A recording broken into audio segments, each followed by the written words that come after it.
Saudaraku yang kekasih, hari ini kita akan melanjutkan pelajaran kita tentang mengenal Allah Tritunggal. Seri yang ketiga. Pada seri yang pertama kita sudah pelajari bahwa Allah yang sejati adalah Allah yang esa. Dan kita sudah pelajari soal keesaan Allah itu. Lalu minggu lalu, seri kedua kita sudah pelajari bahwa Allah yang sejati menampakkan diri, menyatakan diri dalam 3 pribadi. Bapa, Anak, dan Roh Kudus. Dan kita juga sudah pelajari natur kealahan dari ketiga pribadi tersebut. Dan hari ini kita akan melanjutkan dengan mempelajari kesetaraan dari 3 pribadi itu. Saudara, kesetaraan dan kesatuan atau keesaan dari 3 pribadi Allah Tritunggal ini, Bapa, Anak atau Yesus Kristus dan Roh Kudus adalah sangat-sangat unik dan sangat misteri yang ajaib. Tritunggal ini hanya ada pada Allah yang sejati, tidak ada pada ciptaan lainnya. Sebab itu dengan pikiran kita yang terbatas, kita tidak mungkin bisa mengerti secara sempurna. Namun kita bisa mengertinya sejauh apa yang Alkitab saksikan bagi kita. Memang sulit, bagaimana 3 sama dengan 1, lalu bagaimana 1 juga sama dengan 3, bagaimana pikiran kita bisa menerima sesuatu yang tunggal tapi juga jamak. Namun saudara, dalam kehidupan kita sehari-hari, Tuhan mengizinkan kita untuk mengerti sedikit tentang penggabungan konsep dari tunggal dan jamak sekaligus. Misalnya saya kasih contoh, sepatu. Sepasang sepatu terdiri dari 2 sepatu, kiri dan kanan. Jadi kalau saudara tanya, ada berapa pasang sepatu? Jawabnya 1 pasang. Tapi ada berapa sepatu? Ada 2, kiri dan kanan. Siapa lebih besar? Kiri atau kanan? Sama, saudara, setara. Ini contoh yang sederhana. Tapi yang ingin saya bilang adalah bahwa dalam pikiran kita, Tuhan mengizinkan kita untuk mengerti sesuatu yang tunggal dan jamak sekaligus. 1 pasang sepatu, ada 2 sepatu, kiri dan kanan yang sama. Contoh lain misalnya, segitiga sama sisi. Terdiri dari 3 sisi. Katakanlah sisi pertama, kedua, dan ketiga. Ada berapa segitiga? 1 segitiga. Ada berapa sisi? 3 sisi. Mana yang lebih besar? Mana lebih panjang? Sisi pertama, kedua, atau ketiga? Sama. Sebab segitiga sama sisi. Segitiga sama sisi juga ada 3 sudut. Katakanlah sudut A, B, dan C. Ada berapa segitiga? 1. Ada berapa sudut? 3. Sudut mana lebih besar? A, B, atau C? Sama. Setara. Nah, poin saya juga adalah bahwa dalam pikiran kita bisa menangkap sesuatu konsep yang tunggal dan jamak sekaligus. Allah mengizinkan pikiran kita untuk mengerti sedikit. Contoh lain misalnya, saudara membayangkan bahwa di tangan saya ini ada 3 buah Alkitab. Lalu saya tanya saudara, Alkitab orang Kristen ada berapa? Kalau saudara melihat apa yang di tangan saya, saudara akan bilang ada 3 Alkitab. Tapi kalau saudara memikirkan natur atau esensi dari Alkitab orang Kristen, jawabannya adalah 1. Jadi bisa 1 secara esensi, tapi jumlahnya 3. Nah, saudara, poin saya sekali lagi bahwa pikiran kita bisa menangkap konsep penggabungan antara yang tunggal dan yang jamak sekaligus. Saudaraku, seperti yang saya bilang bahwa Allah Tritunggal itu unik dan hanya ada pada diri Allah yang sejati. Apa yang saya sebutkan contoh-contoh di atas tidak mewakili Allah Tritunggal. Contoh yang tidak sempurna untuk mengenal Tritunggal. Namun, saudara, poin saya adalah bahwa Allah mengizinkan kita untuk mengerti sejauh apa yang disaksikan Alkitab. Bahwa hanya ada 1 Allah, menyatakan diri dalam 3 pribadi, dan ketiganya adalah setara. Jadi kalau saudara bertanya, ada berapa Allah yang sejati? Esa, 1, tunggal. Ada berapa pribadi? 3 pribadi. Bukan 3 Allah, 1 Allah, 3 pribadi. Dan siapa lebih besar? Bapa, Anak, atau Roh Kudus? Sama, setara. Nah, saudara, ini yang mau kita pelajari pada malam hari ini. Bahwa ketiga pribadi Allah yang Esa itu adalah setara. Kesetaraan, kesamaan, kesejajaran, kesatuan ini ada di dalam semua esensi, natur, atribut, sifat, kedudukan, dan otoritas dari ketiga pribadi yang kekal selama-lamanya itu. Alkitab memberikan kita beberapa bukti kesaksian tentang kesetaraan dari 3 pribadi Allah Tritunggal itu. Mari kita pelajari. Yang pertama, ketiga pribadi itu bersama-sama menciptakan alam semesta. Kita baca dalam Kejadian pasal 1 ayat 1 sampai 3 dan seterusnya. Nanti di rumah saudara baca sampai selesai pasal 1 itu. Demikian firman Tuhan. Pada mulanya Allah menciptakan langit dan bumi. Ayat 2. Bumi belum berbentuk dan kosong. Gelap gulita menutupi samudra raya. Dan roh Allah melayang-layang di atas permukaan air. Ayat ketiga. Berfirmanlah Allah, jadilah terang. Lalu terang itu jadi. Nah, saudara, dalam ayat 1 kita melihat istilah Allah.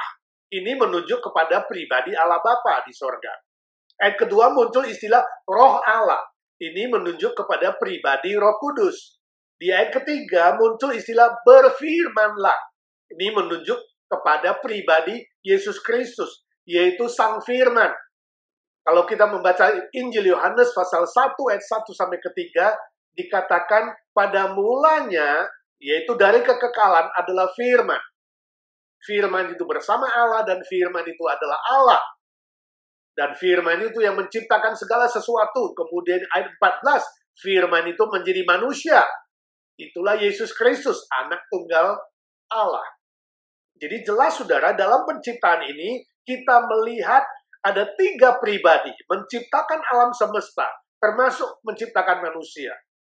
Bersama-sama, setara, mereka hadir dan bersama-sama menciptakan seluruh ciptaan yang ada. Yang kedua, ketiga pribadi itu memakai panggilan yang sama. Kita baca dari Kejadian pasal 1 ayat 26. Demikian firman Tuhan. Berfirmanlah Allah, baiklah kita menjadikan manusia menurut gambar dan rupa kita, supaya mereka berkuasa atas ikan-ikan di laut dan burung-burung di udara, dan atas ternak, dan atas seluruh bumi, dan atas segala binatang melata yang merayap di bumi. Nah, saudara, ketika Allah menciptakan manusia, dikatakan baiklah kita menjadikan manusia menurut gambar dan rupa kita. Jadi memakai istilah kita. Istilah kita di situ ditulis dalam bentuk jamak, bukan tunggal, jamak. Sebab menunjuk kepada 3 pribadi. Allah yang setara, yaitu Bapa, Anak, dan Roh Kudus. Jadi manusia diciptakan menurut gambar dan rupa dari Allah yang Esa, tapi 3 pribadi yang setara. Di situ tidak dipakai bentuk tunggal atau dual, artinya 2, sebab memang Alkitab ingin menyaksikan bahwa Allah yang sejati itu berpribadi 3. Bapa, Anak, dan Roh Kudus. Dan ketiganya setara. Contoh lain misalnya dalam Kejadian 11 ayat 5 dan ayat 7. Demikian firman Tuhan. Kejadian 11 ayat 5. Lalu turunlah Tuhan, semua huruf besar, Tuhan, untuk melihat kota dan menara yang didirikan oleh anak-anak manusia itu. 7. Baiklah kita turun dan mengacau balaukan di sana bahasa mereka, sehingga mereka tidak mengerti lagi bahasa masing-masing. Nah, saudara, ini konteksnya adalah bahwa manusia yang setelah mengalami air bah itu mendirikan menara Babel yang tinggi, ingin mencapai ke langit. Lalu dikatakan Tuhan, ayat 5 di situ, turunlah Tuhan, semua huruf besar. Ini adalah 4 huruf nama Allah, JHWH, artinya Allah yang Maha Kuasa, Sang Pencipta yang Esa. Lalu di ayat ke-7 dikatakan baiklah kita turun. Jadi yang turun itu Allah yang Maha Kuasa, yang Esa itu adalah kita. Jamak, dipakai bentuk jamak, sebab menunjuk kepada 3 pribadi yang turun itu. Bapa, Anak, dan Roh Kudus, tapi bukan 3 Allah. Satu Allah yang setara. Ya, jadi Tuhan yang Esa itu, Allah yang Maha Kuasa pencipta langit dan bumi itu, sama dengan 3 pribadi. Ini juga bukti kesetaraan 3 pribadi tersebut. Yang ketiga, Allah yang Esa menampakkan diri kepada Abraham dan Sarah dalam 3 pribadi. Kita baca Kejadian 18 ayat 1 dan 2. Demikian firman Tuhan. Kemudian Tuhan, semua huruf besar lagi, JHWH, menampakkan diri kepada Abraham dekat pohon tarbantin di Mamre. Sedang ia duduk di pintu kemahnya waktu hari panas terik. Ayat kedua. Ketika ia mengangkat mukanya, ia melihat 3 orang berdiri di depannya. Sesudah dilihatnya mereka, ia berlari dari pintu kemahnya menyongsong mereka. Lalu sujudlah ia sampai ke tanah. Nah, saudara, istilah Tuhan, semua huruf besar dalam ayat 1, menunjuk kepada Allah yang Esa, yang tunggal, Maha Kuasa, pencipta langit dan bumi. Lalu ayat kedua menjelaskan bahwa Allah yang Esa itu, yang roh adanya, menampakkan diri secara konkret dalam bentuk manusia jasmani. Dan penampakan ini dalam bentuk 3 orang, jamak. Ini sangat jelas menunjuk kepada 3 pribadi. Allah yang Esa, Bapa, Anak, dan Roh Kudus. Dan ketiganya setara, sejajar. Saudaraku, contoh-contoh seperti di atas dapat kita temukan dalam berbagai catatan kesaksian Alkitab di sepanjang Perjanjian Lama. Bahwa Allah yang Esa, yang roh yang tidak kelihatan itu, dapat menunjukkan dirinya, menampakkan dirinya kepada manusia secara jasmani, konkret, dan dapat dilihat oleh mata yang jasmani ini. Ini yang disebut dengan istilah teofani. Artinya Allah menampakkan diri secara jasmani dan konkret. Lalu dia bisa menghilang lagi kembali ke dalam bentuk roh.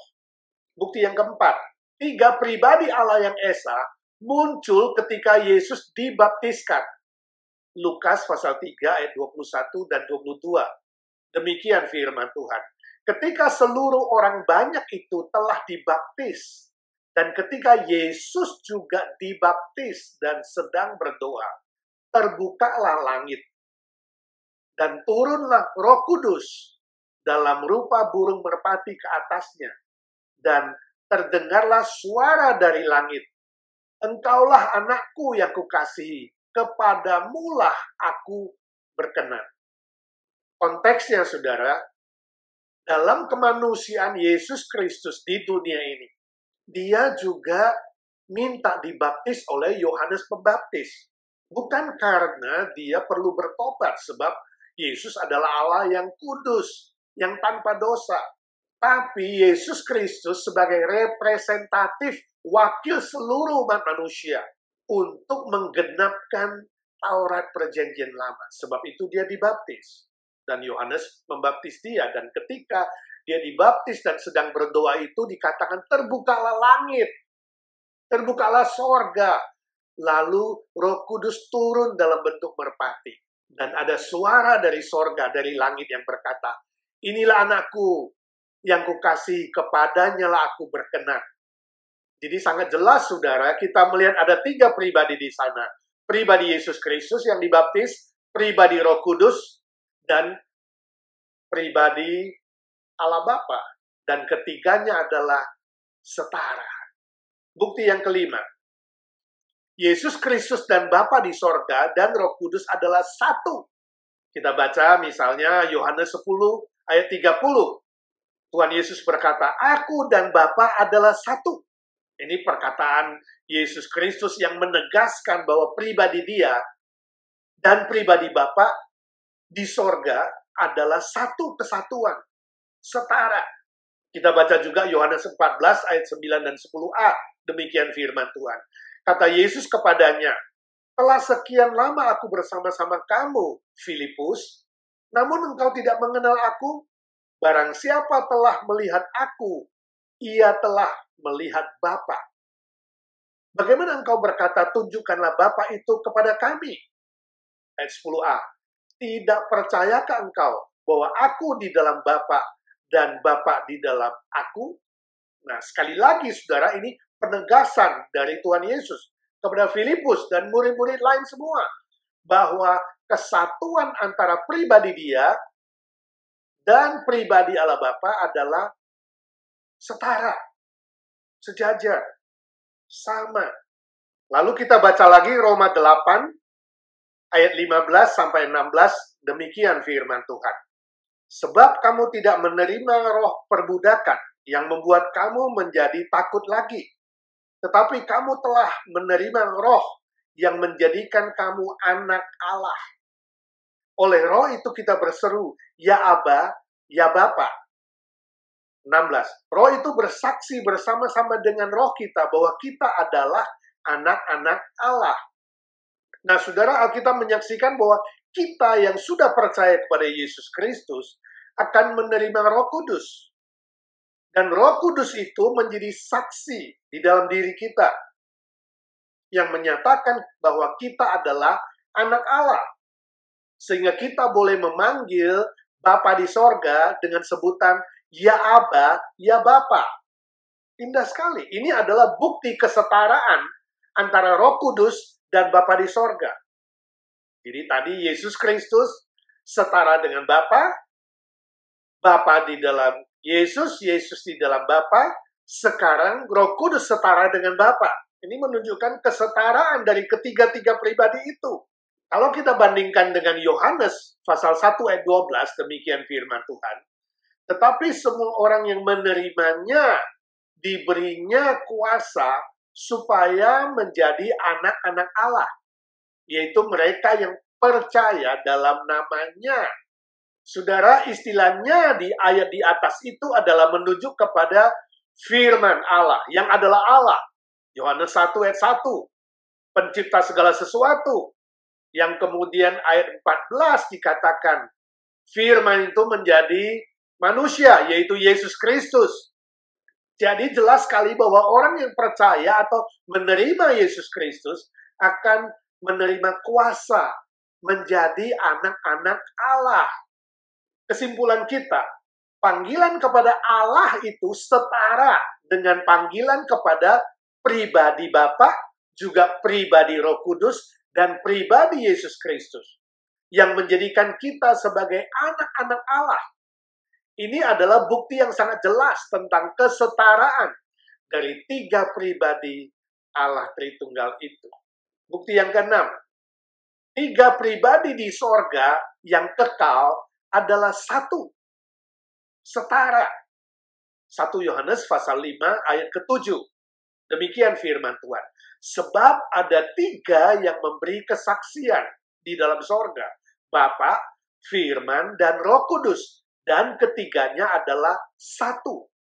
Saudara, istilah tiga kesaksian di sorga menunjuk kepada tiga pribadi yang maha kekal. Sebab istilah sorga itu kekal adanya. Kemudian nama ketiga pribadi itu disebutkan di ayat di atas. Bapa, Firman, atau anak, atau Yesus Kristus. Sama panggilannya. Dan Roh Kudus. Lalu ditegaskan bahwa ketiga pribadi itu adalah satu.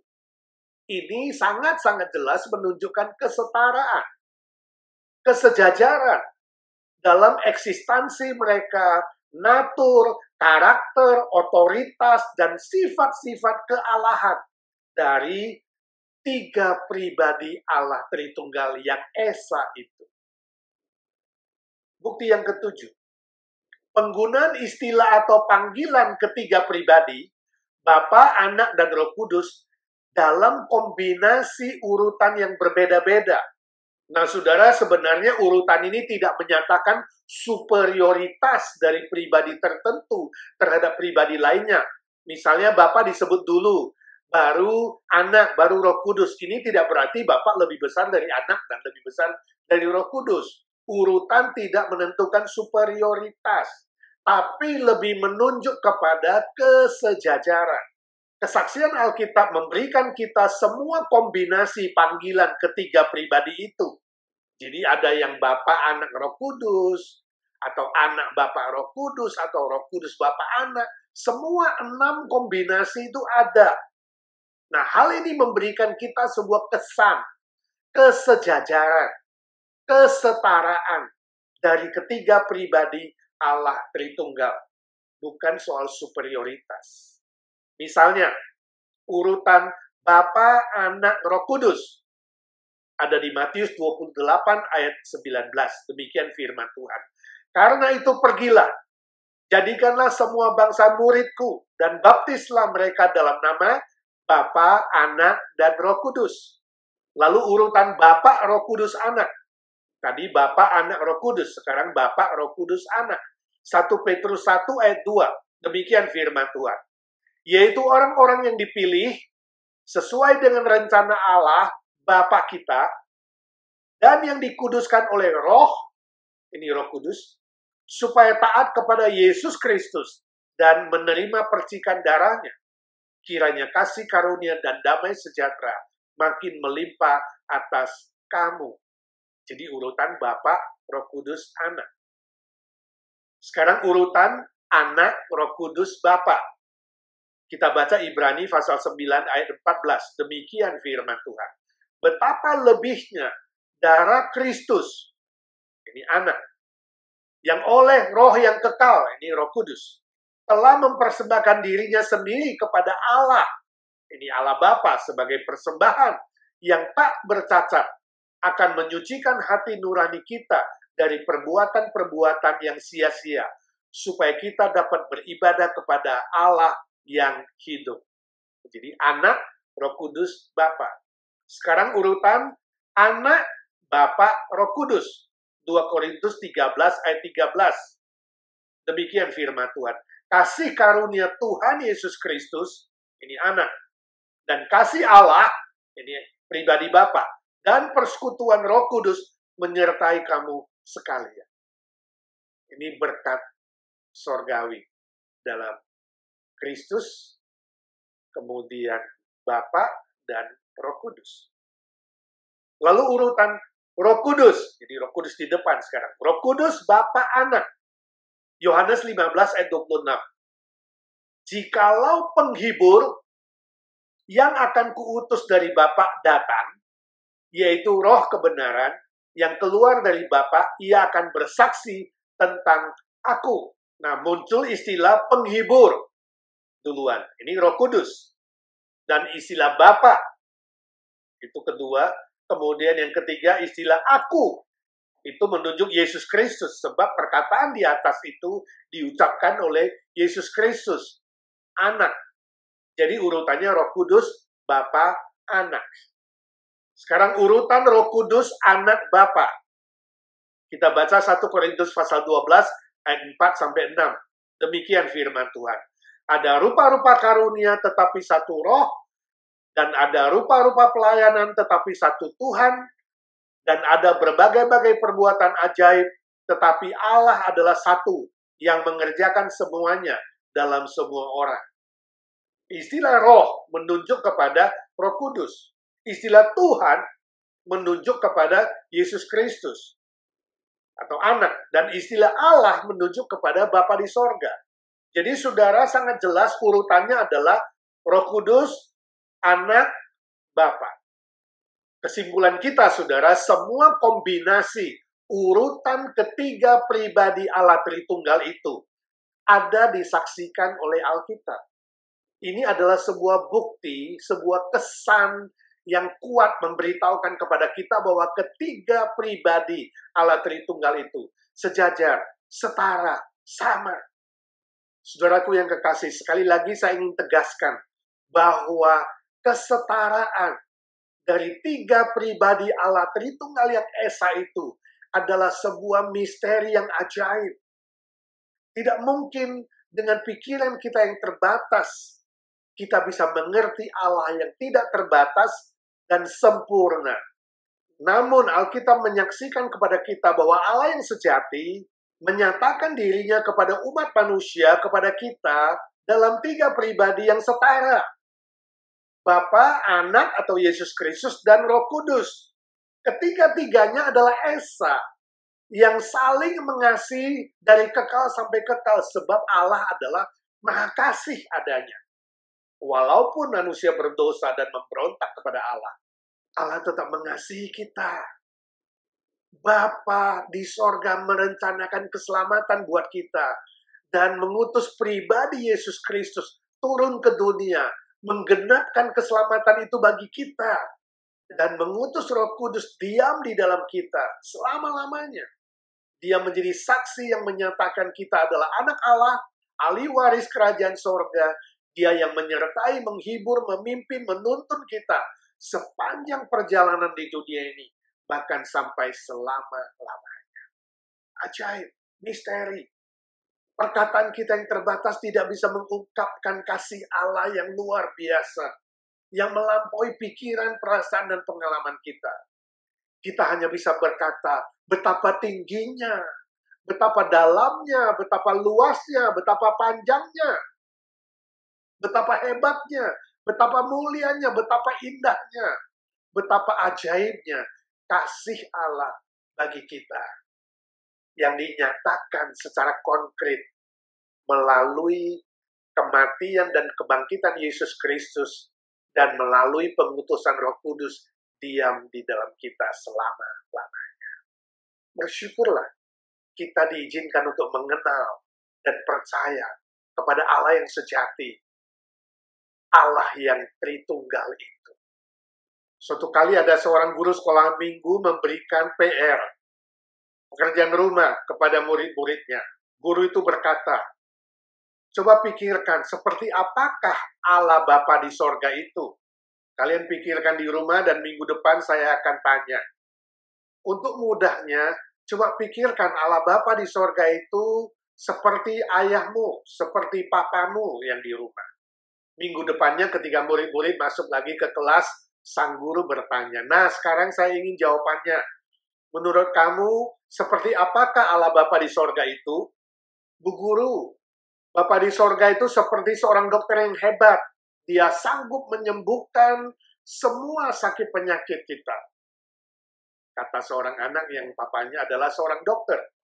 Lalu seorang anak lain yang papanya adalah guru, dia berkata, Bu Guru, Bapa di sorga itu seperti seorang guru yang mengajarkan kita untuk selalu berbuat baik, berbuat benar, dan mengasihi siapa saja. Kemudian anak yang ketiga menjawab, Bu Guru, Bapa di sorga itu seperti seorang hakim yang adil. Dia akan memutuskan semua perkara dan persoalan di muka bumi ini dengan adil.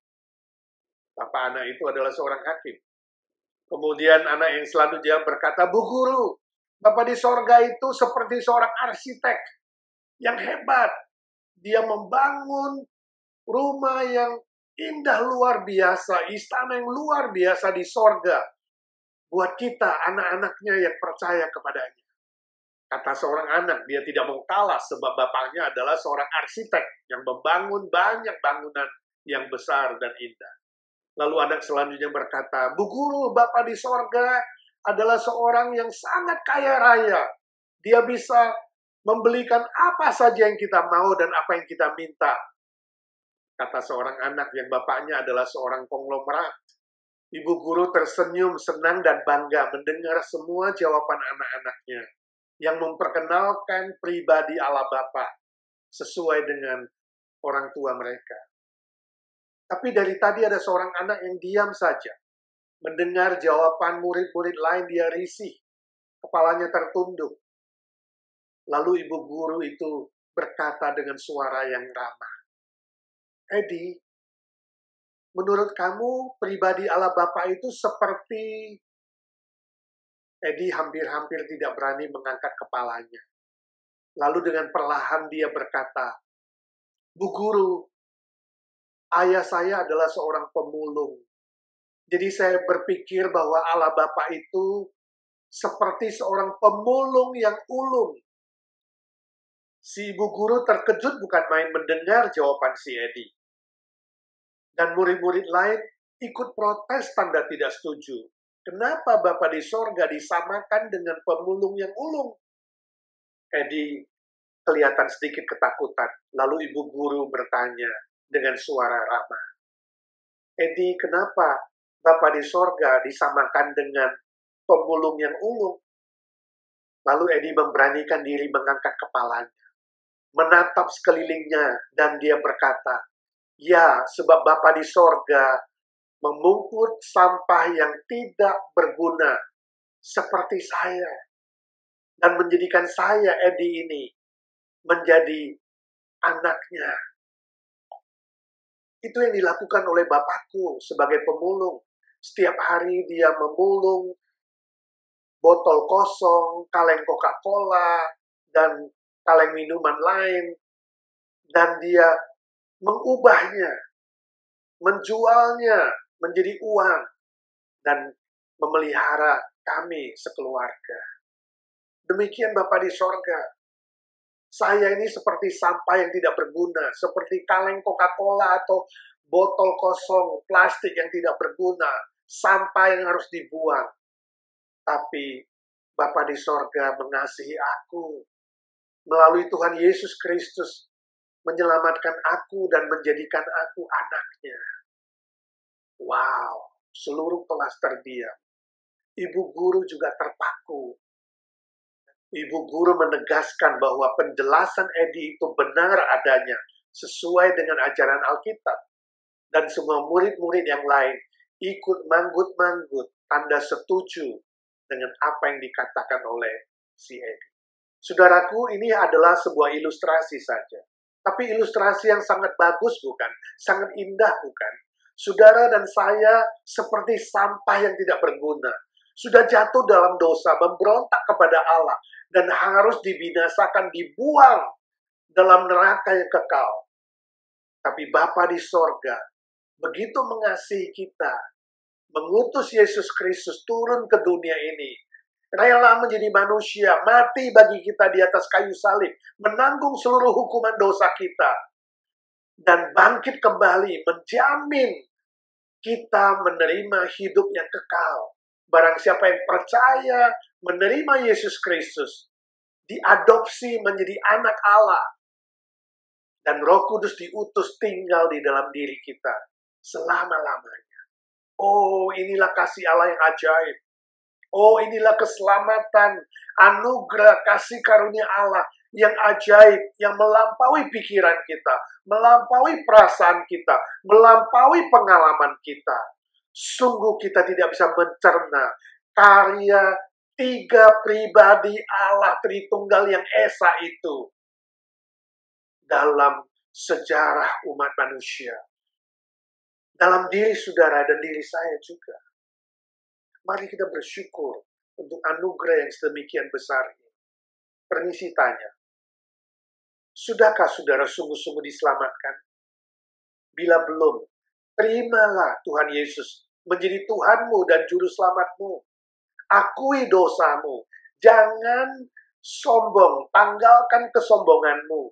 Dan dengan rendah hati, percaya kepada Dia sebagai Juru Selamatmu dan Tuhanmu secara pribadi. Maka Tuhan Yesus akan mengubah hidupmu menjadi baru. Dan Roh Kudus diam di dalam kamu, memimpin kamu, menghibur kamu, memberkati kamu, menuntun kamu, hidup berkemenangan di dalam dunia yang sementara ini. Bila saudara sudah sungguh-sungguh percaya dan menerima Yesus Kristus sebagai Tuhan dan Juru Selamatmu, saya ucapkan selamat. Bersyukurlah untuk anugerah keselamatan yang ajaib itu bagimu. Jangan lupakan cinta kasih-Nya. Hiduplah dalam kekudusan dan hiduplah dalam kebenarannya. Bangunlah hubungan yang lebih akrab dengan tiga pribadi Allah Tritunggal itu. lebih akrab dan indah dengan Bapa di dalam Yesus Kristus, melalui Roh Kudus yang diam di dalam kamu, maka saudara akan dikuatkan, dihibur, dipimpin, dan mengalami kemenangan dalam lika-liku perjalanan di dunia ini. Teruslah setia beribadah dan melayaninya. Jadilah saksinya yang menceritakan kabar keselamatan ini kepada banyak orang di sekitar saudara. Maka hidup saudara menjadi hidup yang berbahagia, bahagia yang sejati, sukses di bumi dan di akhirat. Hidup yang berkenan kepada Allah yang sejati, Allah Tritunggal itu. Hidup yang menjadi berkat bagi banyak orang lain, dinikmati oleh orang lain. Hidup yang bernilai kekal. Amin. Mari kita berdoa.